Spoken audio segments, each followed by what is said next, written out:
நான் tea coffee எல்லாம் குடிக்க மாட்டேன்னு நினைக்கிறவங்களுக்கு இந்த வீடியோவை ஷேர் பண்ணுங்கள். இது வந்து நம்ம மூலிகை டீ. ஆவாரை கண்டவர் சாவாரை கண்டதில்லைங்கிற பழமொழியை வச்சு ஆவாரம்பூ, செம்பருத்தி, ரோஜா இதழ், சுக்கு, மல்லி, திப்பிலி, அதிமதுரம், சித்திரத்தை இது மாதிரி 15 மூலிகை போட்டு டீ இலை இல்லாத டீ தூளுங்க. குழந்தைங்களுக்கு சளி பிடிச்சதுனால நம்ம வரட்டி மாதிரி போட்டு கொடுக்கலாம். ஸோ இது வந்து சளி, இருமல், மூச்சு திணறல், ஆஸ்துமா, தூக்கமின்மை இது எல்லாத்துக்குமே ரொம்ப நல்லது. ரொம்ப மணமாகவும் இருக்கும். ஆனால் வந்துட்டு கொஞ்சம் நாட்டு சக்கரை போட்டு குடிக்கணும். ஏன்னா துவர்ப்பு அதிகமாக இருக்கும். ஆவாரை வந்துட்டு கொஞ்சம் அதிகமாக இருக்குங்க. தேவைப்படுறவங்க கான்டாக்ட் நம்பர் தர வாங்கிக்கலாம்.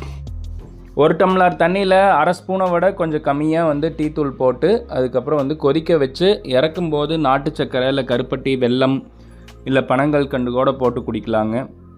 லைட்டாக துவர்ப்பு இருக்கும், ஆனால் உடம்புக்கு ரொம்ப ஆரோக்கியம். தேவைப்படுறவங்க இந்த மூலிகை டீயை வாங்கிக்கிங்க. டீ அடிக்ஷன்லேருந்தும் வெளியே வரலாம். சப்ஸ்கிரைப் நிகழ் மகிழ்.